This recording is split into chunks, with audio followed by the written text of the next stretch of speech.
nerves, you know, between the eyes, the brain, and then the rest of your body.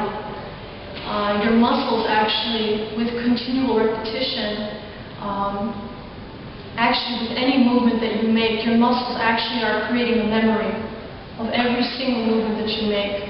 That's why if you go to sleep on a bad mattress, that's very soft, right? Your muscles are constantly going like this, right? And then you wake up and you're completely like distorted. That's an example right there of how our body is constantly adapting and it's constantly learning and and struggling to remember every single movement that we've made. So, without going too far out there, I learned the technique of realism, you know, just called this and that, right?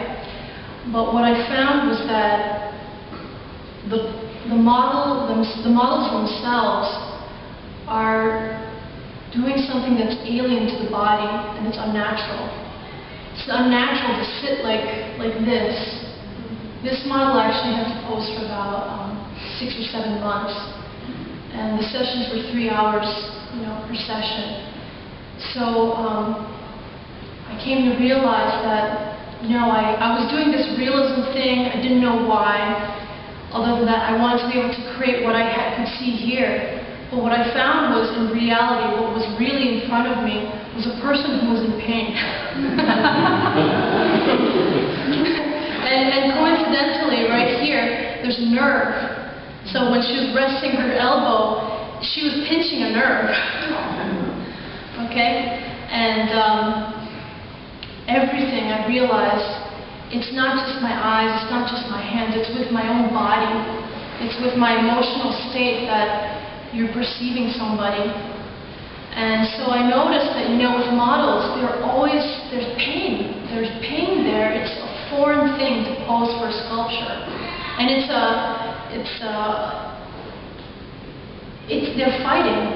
I want to be beautiful, but I'm dying, you know? And so I thought, how do I make this so that everything is harmonious? How do I make it so that everything is working in a balanced way together? And I realized it's a movement. And I guess that's kind of where I've been left at. It's to discover what is movement, because that is the time when our bodies are the most natural. And it's also a time when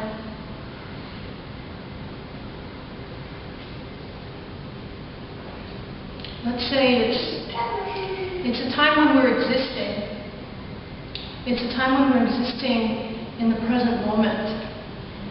And although our mind or emotional state may be somewhere here or there, our body's always here, and it's more aware than our mind is of what's going on. So I hope you enjoyed this show. There are a couple pieces here that show this newer phase of movement. And you know, let me know if you have any questions. Well, you know, I try to be short because I tend to talk a lot.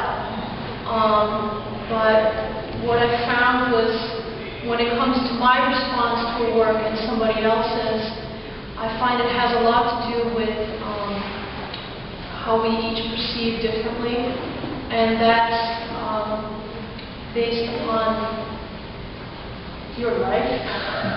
So many factors. Sometimes it has to do with even the formation of your body.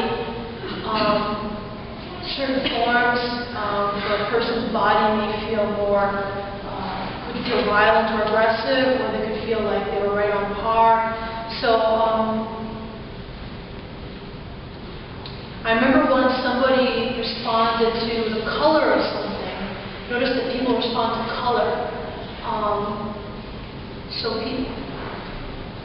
It adds to my perception, but at the same time,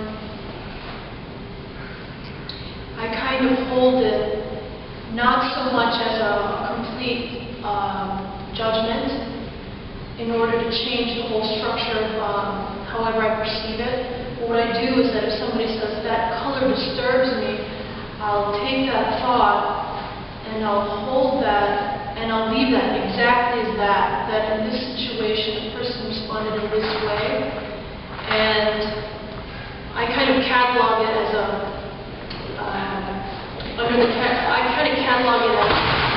one response, and I try to combine it with everything that I perceived at that moment, their physical state, whatever emotional state I perceived, time of day, everything that I could possibly sense, and then I just kind of catalog it there in my mind.